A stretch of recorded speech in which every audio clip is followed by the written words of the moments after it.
같이 손 모으고 항마지노놈 토마하니 토마니 홈 하리안나 하리안나 옴 하리안나 바나야 옴 하나야 호 파바마라 옴 마타 옴 토마니 토마니 옴 하리안나 하리안나 옴 하리안나 바나야 옴 하나야 오 파밤 파자 옴 마타 옴 토마니 토마니 옴 하리안나 하리안나 옴 하리안나 바나야 옴 하나야 오 파밤 파자 옴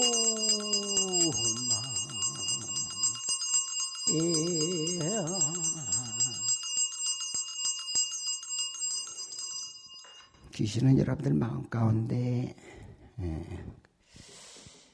귀신과 접할 수 있는 그런 악업의 건기가 있을 때 귀신이 접신되거나 장애를 일으키는 겁니다. 마음을 깨끗이 정화시키면 오직 부처님을 향하면 그것은 범접할 수 없는 인연의 연애 조건, 인연의 인해 조건이 안 되면 연이 따르지 않고 또한 결과가 나오지 않는다는 이치를 잘 아시면 귀신을 두려워할 것은 없지 않는가 생각을 해봅니다. 자, 오늘은 여러분들께 책을 덮으시고 저를 봐주시기 바랍니다. 가을, 늦가을인데요. 이 늦가을이 우리에게 주는 것들이 좀 소위 센치해지고 감정적으로 좀 풍부해지는 경향이 있지 않나 생각을 합니다. 저도 거의 음악을 안 듣는데 요즘은 음악을 좀 들어볼까 하고 이를테면 가을에 맞는 노래 검색해 보니까 이렇게 나오더라고요. 그래도 성질이 지랄 같아가지고 한 5분을 못 듣고 끄고 그러는데 어쨌든 센치해지고 다시 얘기한다면 감정이 풍부해지고 그런 계절이지 않나 생각을 합니다. 늦가을이자 또 이제 겨울이 다가오고 한 해가 갑니다. 그래서 뭔가 마음이 허하고 우상에 대한 생각을 하고 사는 게 무엇인지, 인생의 지향점은 과연 무엇인지, 이런 것에 대해서 한 번 정도 생각을 해볼 수 있는 그러한 환경이 되지 않나 이런 생각을 해봅니다. 다시 얘기한다면은 이를테면 도대체 내가 뭐 때문에 살아야 되고 인생에 사는 목적이 무엇인지에 대해서 이렇게 생각을 해볼 기회가 되는 것인데 여기서 이제 좀 더 여러분들에게 뭔가 그 생각을 깨는 얘기가 될 수 있는데 여러분들은 과도하게 행복이 있을 거라고 생각을 합니다. 이게 뭔 얘기냐면은 어디서나 여러분들이 들으면 뭐 때문에 사냐고 하면 행복하기 위해서 산다라고 얘기를 해요. 행복하기 위해서 일생의 행위들이 이제 진행이 되는 겁니다. 공부를 열심히 해야 된다. 왜 행복하기 위해서? 또 되면 결혼을 왜 하느냐? 행복하기 위해서 또 좋은 옷을 입고 좋은 차를 타고 이런 것들 전부 행복하기 위해서. 그러니까 여러분들의 일거수일투족의 모든 행위들은 전부 행복하기 위해서 한다라고 그렇게 행위하고 있습니다. 그러니까 행복이 마치 있는 것처럼 이렇게 생각을 하는 것인데 과연 행복이 있을 것인가에 대해서 생각을 해볼 필요가 있다라고 하는 것이고요. 이건 결론부터 말씀드리면 과도한 어떤 행복 지향에 대한 착각이지 않는가 생각을 하고 이것이 주는 결과는 뭐냐면 남들은 행복이 있는 것 같은데 나는 행복이 왜 없을까라는 생각을 하게 만드는 겁니다. 그러니까 제가 여러 번 걸쳐서 말씀을 드렸는데 여러분들이 미디어를 통해서 보면은 전부 여행 가고 무슨 또 SNS 보면 전부 맛있는 거 그냥 고급스러운 거 기타 등등 이런 것들을 전부 찍어 올리니까 이것만 보고 중생은 오감을 통해서 육군을 통해 생각을 하기 때문에 이것만 보고 남들은 다 행복한데 나는 왜 이렇게 힘들고 어렵고 불안하고 심란하고 그럴 것이냐라고 생각을 한단 말이에요. 그런데 이것은 찬란한 착각이다라고 하는 것이고 다시 얘기한다면 음식 놓고 사진 찍어서 올리는 그 마음은 오죽하면 음식의 행복의 가치를 둘 것이냐라는 생각을 해볼 수 있습니다. 그러니까 이런 사람은 아무리 음식이 있어도 음식에 대한 가치를 별로 안 두거든요. 그냥 먹으면 되는 것이고 건강하면 되는 것이고 배부르면 되는 것이고 뭐 이런 것인데 오죽하면 음식 그 하나 그 먹는 음식 가지고 남한테 자랑하고 싶어가지고 자랑할 게 더럽게 없으니까 그 음식 가지고 자랑하고 싶어가지고 사진 찍어서 올리고 뭐 이런 거예요. 예. 그래요. 그래서 어쨌든 간에 우리가 보면 과도하게 외부적인 조건들이 전부 그냥 모든 사람은 행복한 것 같고 행복을 지향하고 있는 것 같고 그런데 나만 그렇지 않은 것이라고 생각을 할 수 있다라고 하는 것이죠. 이것이 이제 착각인데요. 그러면 행복할 것이냐라고 하는 면에서 불교는 굉장히 다른 시각을 가지고 있다라고 하는 겁니다. 부처님이 일단 다 깨고 봐요. 그 깨는 게 뭐냐면은 너희들은 행복하지 않고 행복할 수 없다라고 전제를 합니다. 이것을 일체계고 그렇습니다. 같이 한번 해봐. 일체계고. 그러니까 삼법인 얘기할 때 무상무화 일체계고 이렇게 얘기하는데 법인이라는 것은 무너지지 않는 견고한 영원한 진리다라고 하는 이것이고 이 진리는 너나 나나 남녀노소 과거 현재 미래 인간이나 아니면 다른 생명체들 모든 존재들이 다 적용되는 것인데 그 적용되는 것이 세 가지가 있고 세 가지 중에 한 가지는 뭐냐면 일체계고라는 겁니다. 괴롭다라는 거예요. 그러니까 뭔 짓을 해도 괴롭고 누구나 괴롭다라고 하는 거예요. 이게 지금 우리가 살아가는 세계하고 너무 괴리가 있는 것이죠. 그러면 부처님은 왜 괴롭다라고 했을 것인가를 좀 생각을 해볼 필요가 있어요. 그러니까 다시 또 이렇게 얘기한다면 인생을 한번 뒤집어서 탈탈 털어가지고 바라볼 필요가 있는데 인생이라는 것이 생, 노, 병, 사 이렇게 이제 진행이 되는 겁니다. 그래서 이것을 사고라고 얘기를 하죠. 그러니까 우리 인생은 생로병사에서 벗어나지 못해요. 그것을 쫙 늘려놔가지고 조금 더 디테일하게 얘기하면 이제 팔고 이렇게 얘기합니다. 애별리고 구부듣고 원중해고 오음성고 이런 겁니다. 우리 인생 여기에서 벗어나지 않는다라고 하는 것이죠. 그러면 이걸 가만히 돌이켜 보세요. 생로병사를 줄이면 살고 죽는 걸 얘기하는 겁니다. 그러니까 살고 죽는 거.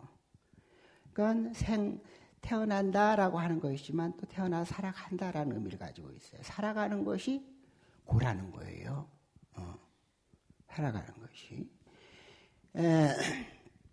또 다시 또 이제 보면은 살아가는 것이 고고 또 노병사 죽어가는 것이 고다. 이게 이제 별개가 아니고 여러분들이 살아간다는 것은 죽어가는 것이고 죽어가는 것은 살아가는 거야.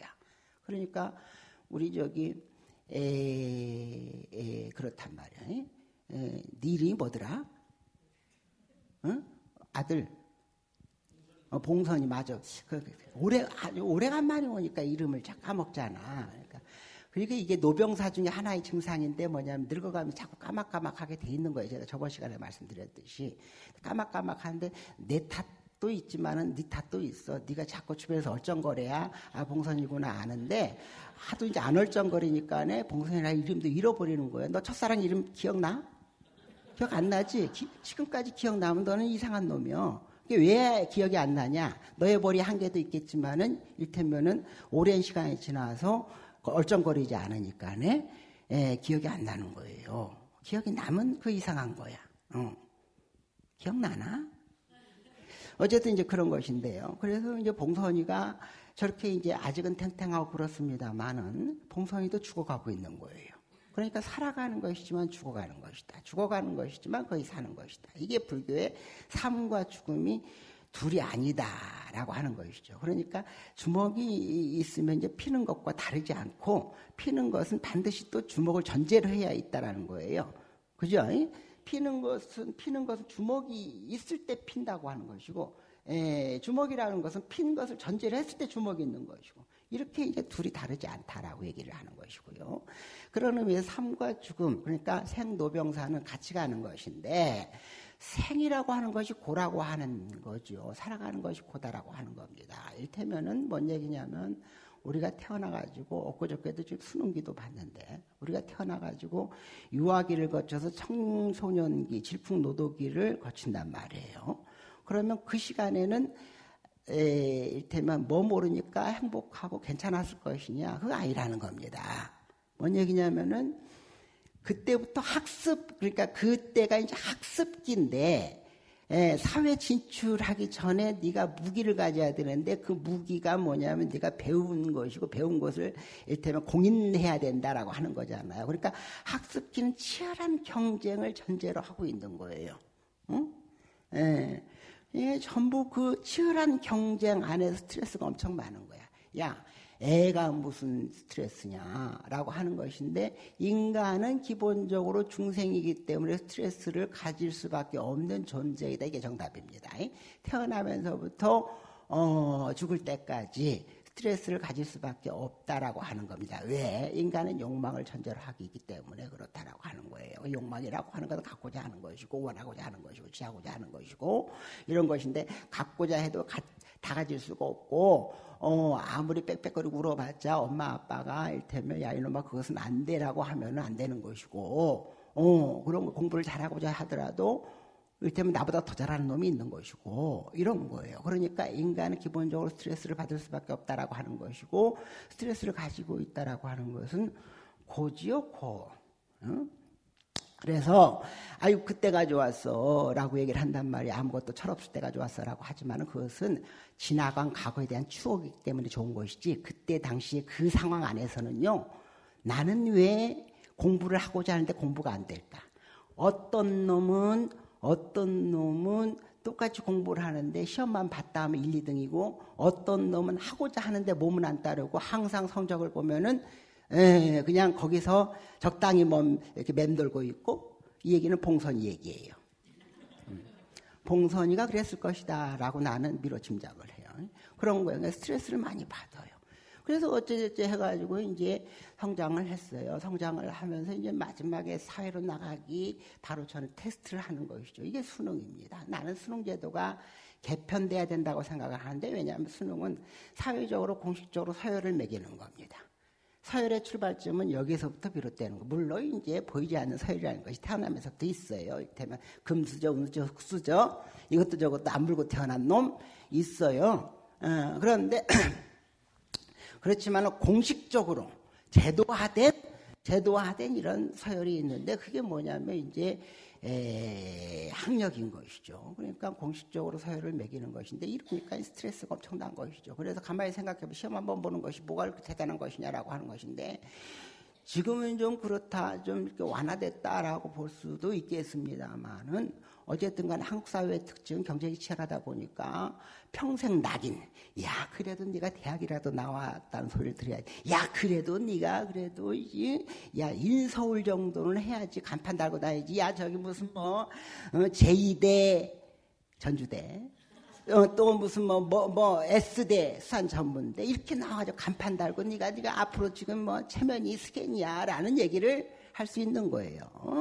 그러니까 요는 이제 우리가 수이라는 것이 어쨌든 서열 매기는 것인데 거기서 스트레스가 엄청난 겁니다. 엄청나요. 난 걱정이 이번 수능 어려웠다라고 하는데 어려워가 시험 보고 난 다음에 아직 미완성된 성숙되지 않은 인격 안에서 굉장한 감성이 풍부한 질풍노독이라는 것은 뭐냐면은 간단히 얘기하면은 정신 나간 상태라는 얘기예요. 쉽게 얘기하면 정신 나간 상태라는 것이 뭐냐, 부모가 아무리 얘기를 하더라도 걔가 그걸 이해를 못하고 거부하고 반항하고 뛰쳐나가고 이런 거예요. 이게 다 생물학적으로 그렇게 되게 돼 있어요. 생물학적으로.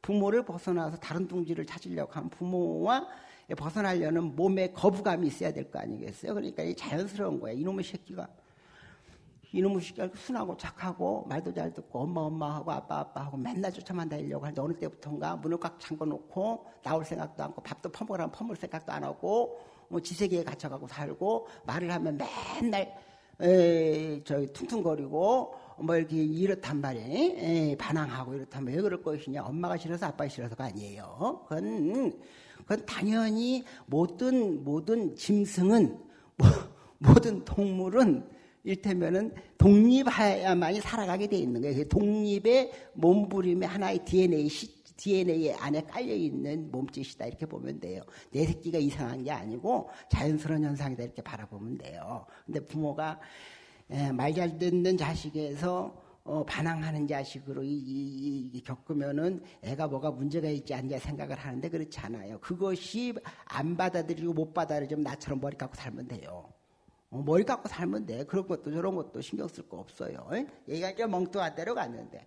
그렇게 해서 이제 수능 내가 얘기하다 갔는데 수능이 어려웠다고 하니까 걱정스러운 건 뭐냐면은 이놈들이 완성되지 않은 인격 안에서 수능이 전부인 것처럼 느껴지고 그냥 뭔가 결과가 잘못 나오고 쪽팔리고 인생이 다 그러니까 인생이 다 끝난 것 같고 그러니까 그냥 내가 또 그냥 뭔가 삶을 그냥 아작내야 되겠다 이런 생각을 하는 사람이 아이들이 있을까봐 걱정이란 얘기예요. 사실 그렇지 않거든요. 사실 부처님도 말씀하시고 소위 그 현실도 그런 것인데 이를테면 21세기 미래 세계에는 공부 잘하는 놈 공부 잘해가지고 저기 서울대 가지고 서울대에서도 법대 나온 놈이 세상 상또랑이잖아요. 세상 상또랑이란 말이야. 그럼 그놈은 좀 너무한가? 그분만 그럴 것이냐? 그러지 않아요. 정말 그렇지 않습니다. 그래서 각기 역량 능력이 다르기 때문에 그 역량 능력대로 자존감을 갖고 살아가면은 이 사회가 건전한 사회가 발전하는 사회가 된다 이런 것이고 이런 겁니다. 그런데 어쨌든 한국 사회는 서열주의가 되다 보니까 거기에 대한 상처가 크다라고 하는 것이고 이제 스님이 이제 이런 얘기를 하는 궁극적인 행복이 있을 것이냐라고 하는 것을 얘기하는 겁니다. 그렇게 해가지고 어떻게 해가지고 이제 대학교를 들어가고 또 취업을 했다. 취업을 하고 이제 취업하면 뭐겠어요. 이제 시집장가 갈 때가 됐단 말이에요. 거기까지만 오더라도 참 고맙고 감사하고 그럴 일이죠. 그럴 일이야. 취업도 어렵고 또 요즘 시집장가 안 가려고 하니까 그것도 힘들고 그렇단 말이에요. 그런데 지가 알아서 봉선이처럼 지가 알아가지고 다 골라가지고 장가도 가고 참 감사할 일이에요. 이건 사실이에요. 그런데 거기서 이제 부모 입장에서 보면은 그래 이제 우리 아들을 장가 보내고 손주까지 봤으니까네 그러면 내가 이제 마음 참 편하게 살 수 있겠구나 했는데 돌이켜 보니까 뭐냐면은 내 나이가 벌써 60이고 그런 거예요. 그러니까 나이가 먹었다는 건 뭔 얘기냐면은 참 기가 막힐 노릇인데 나이가 먹었다는 건 생로병사에서 생이 자꾸 드러나면 사가 이렇게 그 밑에 숨어져 있잖아요. 그런데 나이가 먹었다는 것은 사가 자꾸 드러나는 거예요. 노병사가 자꾸 드러나는 거예요. 그리고 생이 자꾸 이제 숨는 겁니다.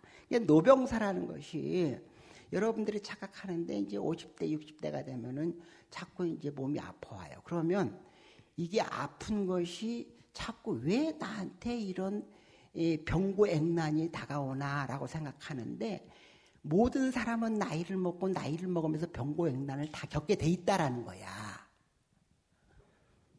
우리 자제명이 신랑이 얼마나 사랑스러운지 그냥 나한테 평상시에 물어보지도 않는 사람이 와가지고 스님 우리 신랑이 몸이 좀 안 좋은데 좀 심각한 문제가 있을까요?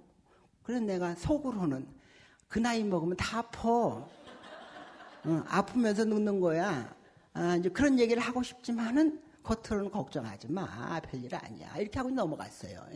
그러니까 참 그런 거 보면은 없는 것보다 있는 게 낫구나 생각을 하기는 해요. 그런데 노병사가 있다는 건 참으로 기가 막힐 노릇입니다. 다시 얘기한다면은 아무리 50대가 된다 하더라도 50대가 돼가지고 내가 마음은 청춘이니까 그래도 젊음을 돌이켜보자 해가지고 운동을 열심히 아무리 한듯 식스팩이 안 생겨. 금성고사님이 지금 나는 아직도 힘이 있다.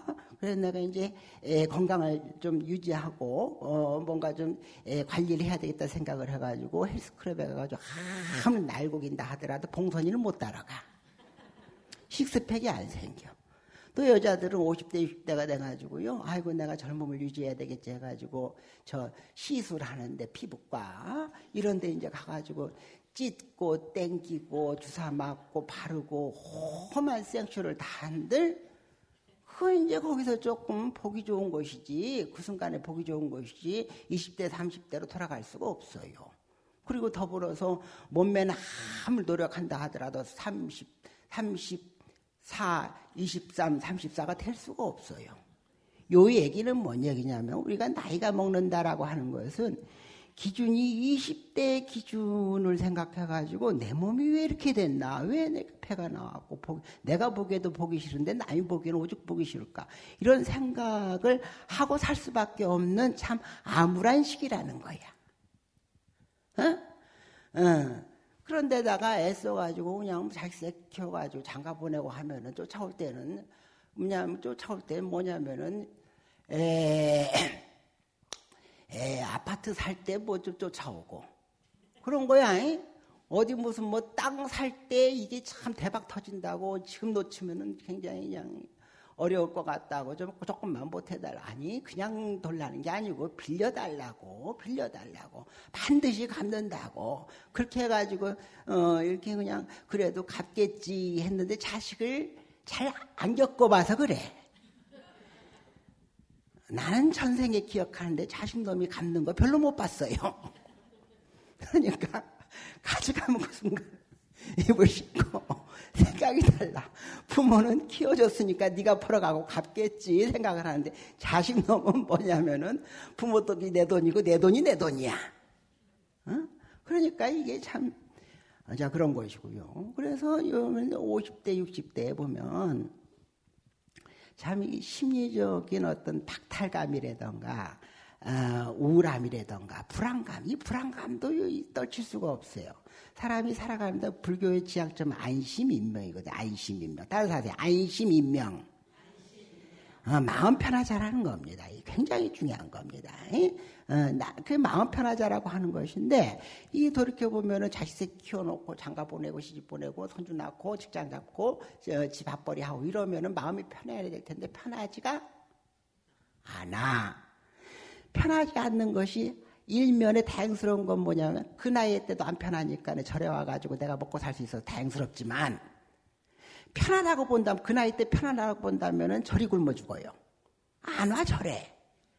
그런데 다행스럽게도 나이에 상관없이 불안감이라든가 이런 이제 불만족이라든가 이런 것들은 끊임이 없기 때문에 그래도 절이 먹고 살 수가 있어요. 이거 정확한 사실이에요. 그러니까 50대 60대에 내가 뭔 얘기하는가를 잘 맥을 잡아야 돼요. 우리가 이를테면 이것만 지나면 행복할 것이다, 이것만 이루면 행복할 것이다 라고 하는 것인데 그러지 않고 다시 역으로 얘기한다면 그때는 불안하고 초조하고 뭔가 부족하고 이런 것인데 그것이 계속된다라는 거예요. 근데 50대 60대만 되더라도 아직 풀기가 있어가지고 괜찮아요. 그런데 그거 넘어가지고 70대부터는 뭐가 있냐면은 죄송한 얘기인데 70대부터는 날 받아가지고 언제 갈지 몰라. 이 불안감이요 엄청 커요. 50대 60대 내가 아파가면서 뭐냐면 간혹 문자가 와요.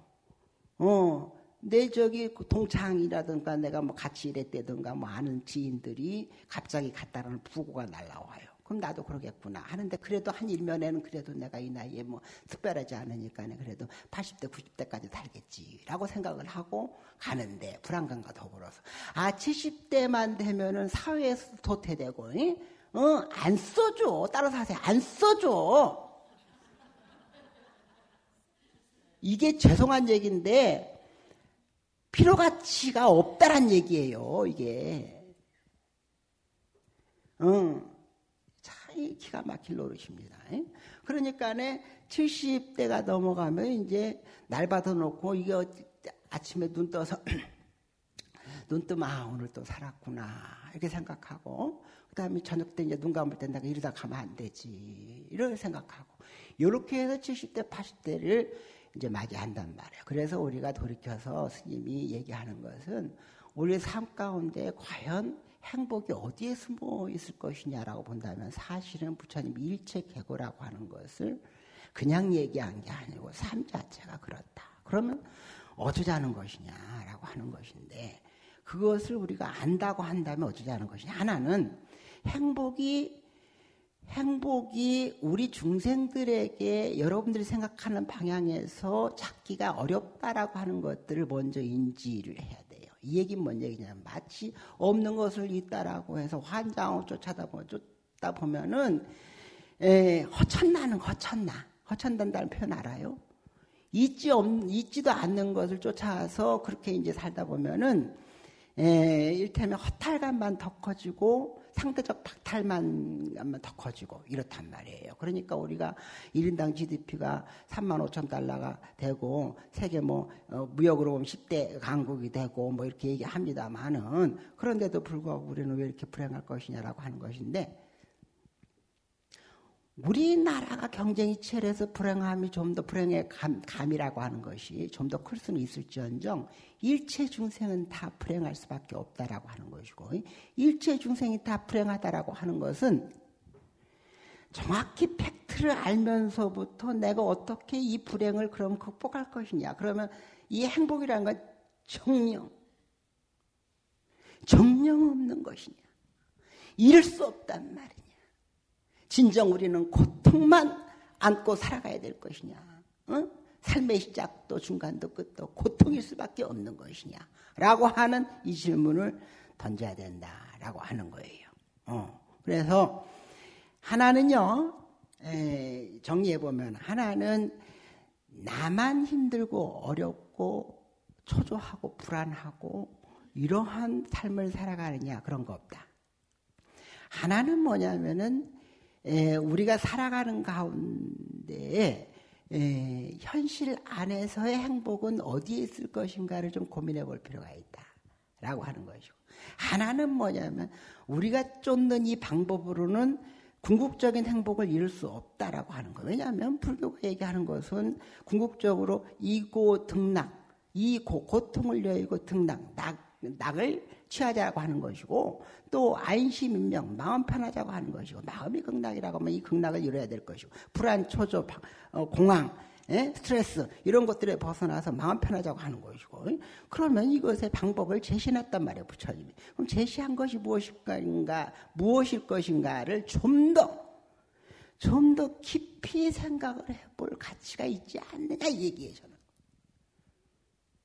저는. 근데 우리가 절에 다니면서도 그 생각을 못해요. 그냥 절에 가면 뭐가 좀 좋은 일이 생긴다고 하니까 절에 가보면 또 참종을절의 스님은 뭔가 좀 목탁도 신나게 두드리고 악도 써가면서 기도도 하고 영험이 있는 것처럼 보인다고 하니까 거기 가보면 뭐가 좀 있을까 생각을 하고 이게 구복기복이라고 하는 것인데 이런 것도 참으로 좋아요. 그건 말할 가치가 없이 좋아요. 그런데 그 이상의 본질적으로 이 가을의 시몽 너는 아느냐 빈대 방귀 뀌는 소리를 넌 들었느냐? 빈대 뒤집어서, 뒤집어져. 빈대 뒤집어져. 살충제 뿌리는 소리를. 이렇게 이제 좀 더 생각을 해보면서 우리가 이제 이 나이 정도 되면은 도대체 본질은 무엇이고 궁극이 무엇인가에 대해서 한번 의문을 던져볼 필요는 있다라는 것이고 이게 불교라고 하는 겁니다. 이먹고. 그래서 여기서 깨어나는 거예요. 깨달음. 깨달음이라는 것은 너에게 주어져 있는 네가 가지고 있는 큰 착각을 어떻게든지 벗어 던져가지고 착각에서 벗어 던져서 진실을 바라봤을 때 거기에 답이 있는 것이다. 이게 깨달음이거든요.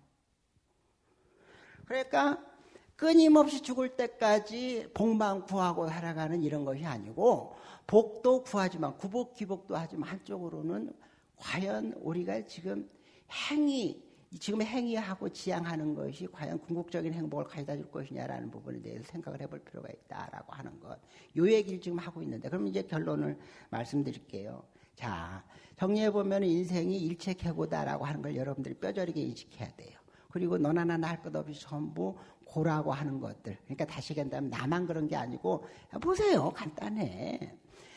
남도 들고요. 남도 병들고요. 가진 놈도 놓고 가요. 그러니까 우리 봉선이가 지금 아직은 팔팔하고 기운 있고 무슨 젊고 내세울만 하고 어디 가면 총각 소리도 듣고 이런다고 하는데 그거 나도 엊그저께까지 들은 거야. 엊그저께까지 들은 거라니까.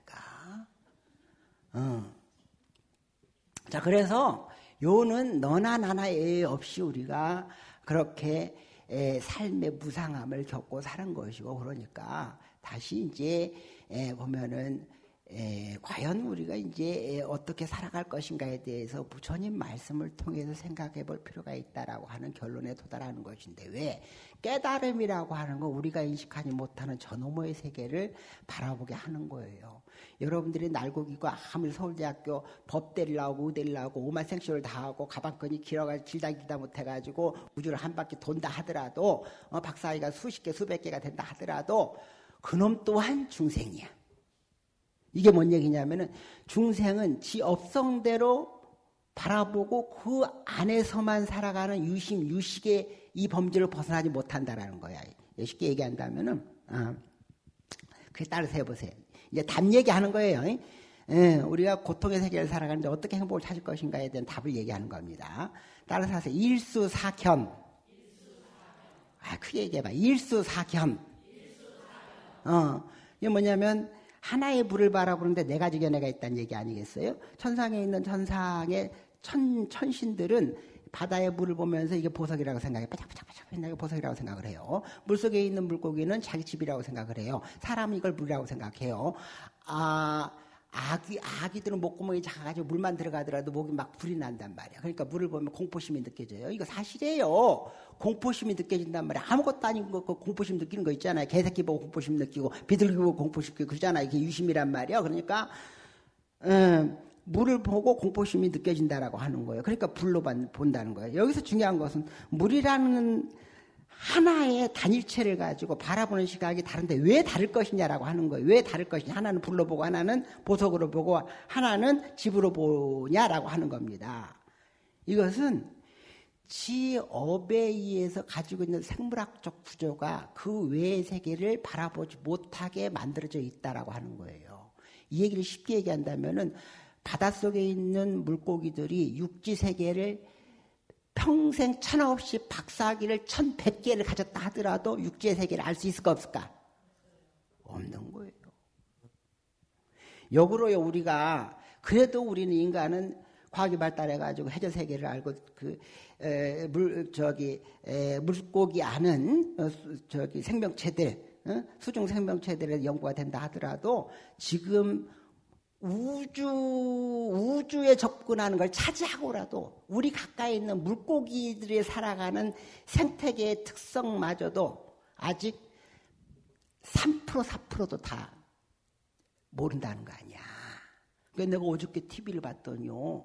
SBS인가에서 참 괜찮은 작품을 하나 하더라고요. 뭐냐면 고래에 대해서 나오는데 고래가 포유류잖아요. 근데 나는 이제 평상시에 생각을 했거든. 포유류는 어떻게 하면 젖을 먹이지? 물속에서 어떻게 젖을 먹이나? 참 희한하다. 그리고 고래 봤잖아. 우리가 고래상어 봤잖아요. 필리핀 가가지고 고래상어 보자고 그랬더니 고래상어 앞에 가가지고 물이 무섭다고 못 들어가는 사람이 있는가 하면은 고래상어 바로 앞에 있거든요. 신기하더라고. 그리고 또 그냥 피곤하다고 호텔 처박혀가지고 안 따라오는 사람도 있고 그냥 환장해 죽겠더라고. 우리가 이 우주를 탐험한다는 게 얼마나 중요한 것인데 삼천대천세계 부처님이 말씀한 삼천대천세계를 탐험한다는 것이 얼마나 의미 있고 가치 있는 것인데 왜냐하면 이것은 불교에서 말하는 깨달음이거든요. 네 세계 외부의 세계가 있다는 것을 몸으로 아는 것. 이걸 뭐라 그랬어? 몸으로 아는 것? 따라서 혈량. 직접 체험으로 아는 거예요. 혈량. 간접 체험 내지는 지식의 정보를 갖고 하는 것, 추론하는 것, 비량. 그 다음에 아무리 너희들이 생각하고 공부한다 하더라도 그 너머의 세계, 언어의 세계, 인식의 세계, 너머의 세계가 있다라고 하는 것. 우주 삼천대천 세계의 그 넓은 세계, 신비의 세계, 저 해저의 세계, 그 세계가 있다라고 아는 것. 뭐야? 따라서 성언양. 성언양이 뭐냐면 부처님의 말씀을 통해서 우리가 알 수 있다 이 얘기예요. 부처님의 깨달음의 세계는 따로 있다는 얘기입니다. 이 얘기가 뭔 얘기냐면 봐요. 포유를 해가지고요. 고래는 나는 저퉁이가 있는 줄 알았어요. 내가 봤잖아 고래를. 필리핀 가서 봤잖아 고래상어. 내가 봐가지고 젖이 어딨나 이렇게 막 보고 물론 이제 고래상어니까 이제 아니라고 치고 그런지 그랬단 말이야. 근데 젖이 없어. 그런데 젖을 준단 말이요. 포유류니까. 물고기에서 어떻게 젖을 주는 거 봤더니요. 나중에 한번 봐요. 그 큰 고래가, 엄마 고래가 이렇게 반드시 서요. 잘 때도 이렇게 서서 자더만. 잘 때도 이렇게 서서 자요. 반드시 이렇게. 고래가 이렇게 다니잖아요. 이렇게 서서 자요. 그렇게 서서 자는데 애기 고래한테 젖을 먹이려고 하면은 이렇게 서요. 서가지고 몸 안에서 젖이 나오더만. 몸 안에서 그러니까 유방이 나온단 말이야. 유방이. 옛날에 그 외에 마징가 제트 할 때 거기에서 그 여자 로봇 나왔잖아요. 그럼 여자 로봇 가슴이 쫙 나와가지고 미사일 발사! 발사. 그렇듯이 안에서 숨어져 있던 젖이 이렇게 나와요. 그러면 애기 고래가 와가지고 쪽쪽쪽쪽 빨아먹고 나중에 급하게 먹다 보면 이제 젖이 이렇게 밖으로 흘러나오기도 하고 그러더라고. 야, 신기하더라고. 이게 뭔 얘기냐면은 우리가 해저 세계에 있는 그 생태학적 구조라든가 이런 것마저도 몇 프로를 알지 못해요. 그러니까 깨달음이라고 하는 걸 이제 얘기하는 것인데 행복이라고 하는 건 이제 반대로 행복이라고 하는 것은 우리 삶 가운데 여러분들의 인식의 구조 안에서만 아무리 한다 하더라도 행복은 있다 없다? 없다니까. 있을 수가 없다니까. 왜? 여러분들은 생태학적 구조 안에서 이미 욕망이라는 걸 전제 시스템을 가지고 생물학적으로 가지고 태어난 거예요. 욕망이라는 것을. 그러니까 이 욕망의 생태학적 구조가 있기 때문에 몸 안에 구조가 있기 때문에 괴로움이 스트레스가 우울감이 불안감이 내재될 수밖에 없다라고 내재돼 있을 수밖에 없다라는 거예요. 생태학적으로 타고나 이걸 우리는 따라서 하세요. 그렇단 말이요. 그런데 이것을 그래 이 상태에서는 행복이 있을 수가 없다라는 걸 인정하고 그러면 행복을 어디냐? 부처님이 바라본 그 세계 안에 분명히 이고 등락 이제 믿음부터 필요해요. 등락 낙이 있다라는 거예요. 근데 그냥 믿으면은 맹신, 그냥 믿으면 또랑이. 이것을 구체적으로 우리는 맹신은 환장하고 거기에 행복이 있다라고 그러고 주님의 나라 이거 나왔네. 그 천국이 있다 그러고 막 이것은 다른 종교에서 얘기하는 것이고 불교는 증명하는 거예요. 증명. 뭘 증명하냐? 네가 인식되지 못하는 세계가 있다라는 것인데 일수사견. 네가 인식되는 세계라고 하는 것은 너가 가지고 있는 생물학적인 구조 안에서 그 세계 너머를 볼 수가 없다. 물고기가 육지를 볼 수 없듯이 응? 땅속에 있는 미물이 이 꿈틀거리는 지렁이가 하늘 세계를 인식하지 못하듯이 이런 거예요. 근데 이걸 좀 더 구체적으로 얘기하면요. 이게 참 이 얘기는 다음에 내가 이제 길게 할게요. 이게 유식이고 생물학적으로 우리는 구조된 거 외에는 볼 수가 없다라고 하는 것인데 우리가 여러분 색깔 보이잖아요. 색깔. 이 색깔이 진정으로 옳은 색깔이고 대상이 가지고 있는 색깔일 것이냐라고 하는 것인데 아니라는 거예요. 왜냐? 우리가 색깔을 인식하는 것도 이미 우리 뇌 구조 안에 인식될 수 있는 것만 인식하는 거예요. 그러니까 빛의 파장에 의해서 우리가 색깔을 인식하는 것인데 빛의 파장이 내 기억에 380에서 750 나노미터. 그 나노미터 범주 안에 들어간 것만 우리가 빛을 인식하고, 그러니까 뭐예요? 자외선 인식 못 하잖아요. 자외선이 있는데 우리가 보지를 못할 뿐이에요. 자, 그런 거예요. 그런데 그것마저도 쉽게 얘기한다면 우리 뇌에 구조적으로 우리 뇌가 만들어 놓은 구조 안에서 대상을 왜곡해서 인식하게 돼 있단 말이에요. 왜곡해서. 이걸 더 쉽게 얘기한다면 파란 안경을 쓰고 세상을 바라보면 파란색으로 전부 보이잖아요. 이런 것처럼 우리 뇌에서 이 색깔이 진정 이 색깔이냐가 아니고 빛의 파장에 의해서 들어온 것이 이것을 신경세포에서 인식하고 인식된 데서 이 구조 안에서 재조합해서 이 색깔로 비추게 돼 있단 말이에요. 색깔만 그러냐 그런 게 아니고 일체 모든 중생들은 전부 외부 세계의 진실을 알 수 없다라는 거예요. 왜냐하면 각자 바라보는 업성에 의해서 생물학적 구조에 의해서 왜곡돼서 바라볼 수밖에 없어서 진실을 알 수가 없다. 이게 이제 불교에서 얘기하는 것이고 칸트가 얘기한 거예요. 순수 이성 비판. 이런 거예요. 그래서 다시 얘기한다면 행복이라는 것이 어디에 있을 것이냐라고 보면은 지금 정도 생각을 해봐야 돼요. 이를테면 부처님이 인류사에서 행복은 너가 지금 주어져 있는 이런 사고방식이라든가 행동 양식에 의해서 행복이 주어진 게 아니고 그 외에 깨달음을 통해서 행복이 있다라고 한 것인데 이 깨달음을 통한다는 것은 우리가 쉽게 얘기한다면은 자, 이거야. 이것만 하고 내가 마무리 짓게. 아이고 참. 나는 재밌는데 여러분들 별로 재미없는 것 같아가지고. 부처님이 깨달았다는 것은 삼명이 밝았다. 삼명. 세 가지가 밝았다. 삼명명이라 그래. 따라서 삼명명. 따라서 하세요. 천안통. 그 다음에 숙명통. 누진통. 이거 세 가지가 밝았다는 거예요. 숙명통은 뭐냐면은 과거, 현재, 미래 모든 생명체들이 살아가는 세계 안에서 시간적으로 과거, 현재, 미래를 일체 다 알았다. 그 다음에 천안통은 일체 생명체들이 어떠한 개체가 전부 다른데 어떻게 이게 인연지어서 상이상과적 관계 안에 살아가는지를 다 알았다. 이거예요. 전체 삼천대천 세계 우주 무한히 펼쳐진 이 우주의 세계 안에서 이게 하나로 엮어서 구조적으로 돌아가는 이 어마어마한 중중무진의 연기적 복합적 연기적 관계를 다 알았다는 거야. 이 얘기 뭔 얘기냐면은 너는 너대로 나는 나대로 살아가는 세계가 다른 거야. 물고기는 물고기대로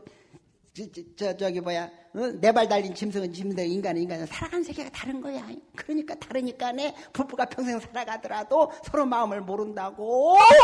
당신은 내 마음을 몰라. 왜 평생 그렇게 살아? 이러고 살아가는데 분명한 사실은 모를 수밖에 없어. 왜? 업성의 세계가 다르고 업성의 세계가 다르니까네 인식하는 게 다른 거야. 분명히 다른 거야. 그러니까 모를 수밖에 없는 거야. 그러니까 금성고 스님만 자제명의 마음을 몰라준 게 아니란 말이야. 세상의 모든 남자들은 와이프 마음을 몰라요. 역으로 세상의 모든 여자들은 남편의 마음을 모를 수밖에 없는 거야. 그게 중생이라는 거야. 그러니까 괴로운 거예요. 이해되세요? 그런 거예요. 그러니까 이것을 벗어나려면 금성고사가 자제명의 마음을 하고 자제명이 금성고사의 마음을 알고 이건 포기하더라도 자식 새끼가 부모 마음을 알고 부모 마음이 자식 새끼 마음을 안다라는 것은 뭐냐? 부처님 말씀을 통해서 내 인식의 세계 너머의 세계가 있다라고 하는 것은 이 세계를 탐구한 데서 있다라는 거예요. 분명한 사실이요.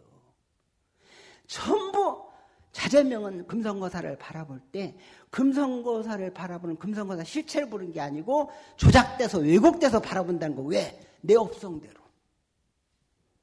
그렇단 말이요. 응? 그러니까 이제 마무리를 짓는데요. 얘기가 이제 좀 여러 가지로 흘러갔습니다만 하나는 우리가 중생세계는 일체 고일 수밖에 없는 것이다. 왜 그럴 것이냐라는 것을 생각해보고 거기에서 편안함을 얻어야 돼. 야, 가진 놈도 죽고 안 가진 놈도 죽더라. 잘생긴 놈도 듣고 황신해 봐봐. 응? 그렇게 이쁘고 뭐 한다 하더라도 아이 그냥 얼굴에 얼마를 난도질을 했는지 그냥 괴물이 돼버렸잖아요. 그 황신해 보고 마음이 편안하잖아. 야 너도 늙는구나. 야 너나 나나 똑같아. 야 이제 이런 거야. 그러니까 일체 중생은 다 괴로운 거 마찬가지니까 나만 괴롭다고 생각하지 말고. 그럼 이 괴로움을 어떻게 벗어날 것이냐라고 했을 때는 불교라고 하는 걸 통해서 부처님 말씀을 통해서 내 인식의 너머의 세계에는 무엇이 있을 것인가를 탐구하면서 반드시 그 안에 고를 해결하는 답이 있다라는 믿음을 가져가세요. 진짜 있다니까. 진짜 있어. 그리고 제가 금성고사님 모처럼 모셨으니까 제가 이제 말씀드리는데 자저명이 절에 오는 거에 대해서 정말 감사해야 돼. 왜 그러냐면 이게 굉장히 중요한 것인데 행복이 밖에 있다고 생각을 하니까 전부 어디로 가냐면요. 이런 거 있잖아요. 응? 옷만 잔뜩 사요. 옷만 잔뜩 사고 트레이너만 좋은 사람 고른다고 그러고 막 이러고 그래 봤자 34, 24 안 나온다니까. 그래요. 그러니까 나가면 세속적인 기준 안에서 에펜네들이 모여가지고 내 남편은 뭐 차를 뭐를 타고 내 자식은 뭐를 어떻게 했고 요것만 자랑하니까 속 뒤집어져서 나와요. 그러니까 나도 앉으려고 곧 죽어도 백화점 가가지고 브랜드 있는 거 비록 세일할 때 사지만은 브랜드 있는 거 사고 걸치고 가방이라도 진품 같은 짝퉁이라도 들고 가면서 나도 있다고 내세우고 얼마나 스트레스야. 그런데 평생 그러고 살아. 남자들은 안 그런 줄 아세요? 골때골때 기운 떨어져가지고 이제 기운 떨어지고 이제 그러는데 그래도 내가 아직 살아있다 그러고 막 그냥 좋은 차 끌고 골프채 들고 밖에 나가서 모임하면은 서열이 쫙 안 보이는 서열이 쫙 있어. 평생 스트레스 받아요. 뭐 한다고 그런 데 쫓아다녀? 나이가 먹으면 그런 데 쫓아다녀. 아무리 별짓을 다 하더라도 밖에 나가서 이 자본적 구조 안에서는 비교 우위를 따지게 돼 있어요. 그 스트레스를 왜 받아? 평생 받았으면 됐지. 봉선이는 그렇게 할 수밖에 없어. 이제 먹고 살아야 되니까. 그러지만 그 단계를 넘었으면요. 이제 그거 차지하고 그런 습관대로 하지 말고 절에 와서 절에 오면 일단은 브랜드 옷이 필요가 없어요. 백화점 갈 필요가 없어요. 자랑은 평생 한두 벌로 살 수가 있어. 이런 거 가지고. 그래요. 그리고 비교적 괜찮아. 모여가지고 누구는 뭘 타고 누구는 뭐 돈을 얼마를 쓰고 이런 얘기 별로 안 하거든. 뭔 기도하면 영업이냐고. 이 기도 나지. 그러니까 따지고 보면 돈 쓸 일도 별로 없고 마음 편하는 것도 상대적으로 여기가 편해. 그리고 궁극적으로 본질적으로는 내 마음 사쿠는 거야. 금성고사님이 새벽 2시에 왔는데 그냥 절에 안 다녔어 봐봐. 그러면 그냥 그 순한 자제명이 그냥 복기가 올라가지고 그럴 텐데 지금은 그러지 않잖아. 기도하면서 그냥 자고 왔어 그러잖아요. 얼마나 고마운 일이야. 절에 다녀서 현실적으로 생길 수 있는 것이 엄청 많고 궁극적으로는 우리가 왜 살아야 되는지에 대해서 분명히 알 수 있는 답은 여기에 있는 거. 전혀 없는 거. 스님 교회 가도 그러면 괜찮지 않겠어? 교회 가면 안 돼. 거긴요. 성장주의에다가 자본주의적 구조 안에 철저히 지배를 받아가지고 서열이 쫙 있어. 장로. 여러분들이 장로하면 장로 야 이 양반이 참 훌륭한 분. 이게 아니요. 많이 낸 사람. 교회 가지만 없으면. 집사, 뭔사. 우린 그러진 않잖아. 안 그래? 우린 적어도 그러진 않아요. 그러니까 엉뚱한 데 가서 헤매지 말고 스트레스 받지 말고 절에 나와서 얼마나 좋아.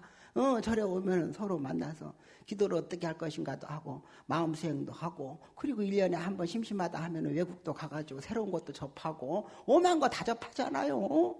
다른 데 여행사 가면은 그냥 맨날 버스 타면 가이드가 마이크 잡고 이 보약을 사야 된다, 이 보석을 사야 된다, 이걸 해야 된다, 스트레스 잔뜩 판다. 우리는 그러진 않잖아. 일일